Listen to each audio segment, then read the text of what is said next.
semuanya, kembali lagi dengan saya Niken Dwi Safitri dan teman saya Diva Eka Wardatu Soleha. Kali ini kita berdua ingin memberikan penjelasan tentang ekonomi digital. Apa sih itu ekonomi digital? Sebelum itu ada isi subbab yang harus kita bahas. Sebelumnya yang pertama ada pendahuluan, yang kedua ada definisi ekonomi digital, yang ketiga ada era ekonomi digital, yang keempat ada atribut ekonomi digital, yang kelima ada potensi ekonomi digital, yang keenam ada kendala ekonomi digital, yang ketujuh ada peta jalan e-commerce Indonesia, yang kedelapan ada kesimpulan, yang kesembilan ada referensi buku nih yang bisa kalian lihat nanti dan bisa kalian baca. Yang ke-10 ada soal yang dimana kalian bisa mencoba setelah penjelasan nanti kalian bisa mencoba soal itu untuk dijawab. Dan yang terakhir ada penutup. Oke, lanjut untuk pembahasan selanjutnya. Mari kita dengarkan dengan sama. Oke, selanjutnya yaitu ada pendahuluan. Menurut World Economic Forum atau WEF menjelaskan bahwa sampai tahun 2030 sebanyak 70% perekonomian global akan berbasis teknologi digital. Perkembangan ekonomi digital ini sudah dipercepat oleh pandemi COVID-19 yang memaksa orang untuk bekerja secara daring menggunakan internet. Dengan banyaknya orang yang bekerja secara daring, meningkatkan aktivitas daring yang tentunya mempunyai kontribusi terhadap ekonomi digital.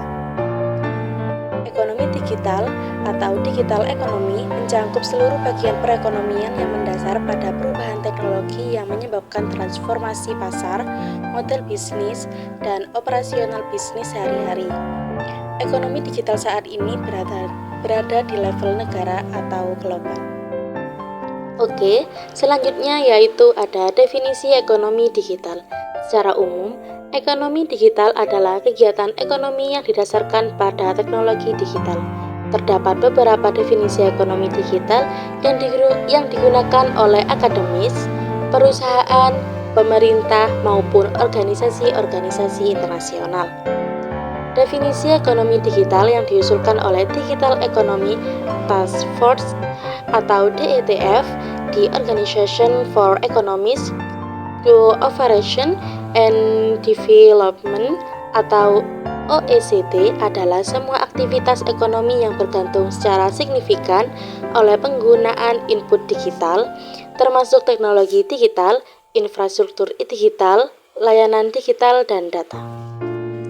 Konsultan Deloitte mendefinisikan ekonomi digital sebagai aktivitas ekonomi yang berasal dari miliaran koneksi daring setiap hari antara manusia, bisnis-bisnis, peranti-peranti, data, dan proses-proses. Penerbit Conversation atau 2020 menjelaskan bahwa ekonomi digital adalah ekonomi yang menangkap dampak teknologi digital terhadap pola produksi dan konsumsi, termasuk mencakup bagaimana barang dan jasa dipasarkan, diperdagangkan, dan dibayar. Oke, selanjutnya yaitu ada era ekonomi digital. Era ekonomi digital atau era ekonomi baru muncul sewaktu organisasi mulai mempersatukan produktivitas, teknologi informasi atau TI dari sumber daya aktiva dengan knowledge atau pengetahuan, dari sumber daya manusia untuk menjangkau transaksi global lintas batas dalam bentuk ekonomi terkoneksi. Di ekonomi baru, organisasi memanfaatkan teknologi informasi atau TI sebagai pemampu dan senjata strategi. Ekonomi digital memanfaatkan produktivitas dari teknologi informasi, terutama produktivitas menggunakan internet dan teknologi terbarukan lainnya. Selanjutnya ada atribut ekonomi digital. Menurut Dan Tapscott, ekonomi digital mempunyai 12 atribut. Yang pertama ada knowledge atau pengetahuan, yang kedua ada digitization atau transformasi digital, yang ketiga ada virtualization atau perubahan fisik ke virtual, yang keempat ada molecularization atau organisasi fleksibel, yang kelima ada internet working atau jaringan internet, yang keenam ada disintermediation atau hilangnya perantara, Yang ketujuh ada convergence atau penyatuan teknologi komputasi, komunikasi, dan konten. Yang kedelapan ada innovation atau kreativitas sumber nilai. Yang kesembilan ada prosumption atau produsen sekaligus konsumen. Yang kesepuluh ada imediasi atau proses serba cepat. Yang kesebelas ada globalization atau transaksi tanpa batas. Dan yang terakhir ke-12 yaitu ada discordance atau kesenjangan teknologi. Jadi 12 atribut menurut Don Tapscott ini memiliki hubungan bahwa semua atribut tersebut saling terkait dan membentuk fondasi utama dari cara ekonomi digital bekerja. Oke, lanjut ke potensi ekonomi digital. Indonesia mempunyai potensi yang amat sangat besar untuk masuk ke new economy saat ini. Potensi ini dapat dilihat dari beberapa kinerja yang sudah dicapai oleh ekonomi digital di Indonesia. Yang pertama ada perkembangan transaksi e-commerce di Indonesia. Yang kedua ada pembelajaran daring. Yang ketiga ada penggunaan internet. Yang keempat ada penggunaan piranti gerak atau mobile device atau ponsel. Dan yang kelima ada net generation. Dan yang terakhir ada pergeseran ke perusahaan digital. Oke, selanjutnya ada data grafik dari potensi ekonomi digital. Yang pertama ada perkembangan transaksi e-commerce di Indonesia. Sumber data yang saya dapat itu dari Electronic Economy CEA. Dan yang sebelah kanan ini ada penggunaan internet. Yang sumber data saya dapatkan itu dari Asosiasi Penggunaan Jasa Internet Indonesia atau APJII. Bisa dilihat ya dari data grafik yang saya dapatkan dari beberapa kinerja yang sudah dicapai. Pada dasarnya grafik tersebut selalu naik setiap tahunnya meskipun tidak melonjak. Tetapi setiap tahunnya grafik tersebut naik secara signifikan dan bertahap. Oke, lanjut ada kendala ekonomi digital. Selain potensi ekonomi digital besar, masih ada beberapa kendala yang masih dihadapi Indonesia saat ini. Yang pertama ada digital device, yaitu tentang kesenjangan digital yang dimana pembeli online terbanyak masih berasal dari daerah Jakarta, Surabaya, Bali, dan juga Yogyakarta. Lanjut, yang kedua ada kesenjangan informasi, yang dimana kendala ini tuh tentang informasi asimetris antara penjual dan pembeli. Yang kadang penjual itu menyembunyikan informasi penting terhadap produk yang dijualnya dan mengirim produk yang dapat mengecewakan pembeli. Yang ketiga ada keamanan pembayaran.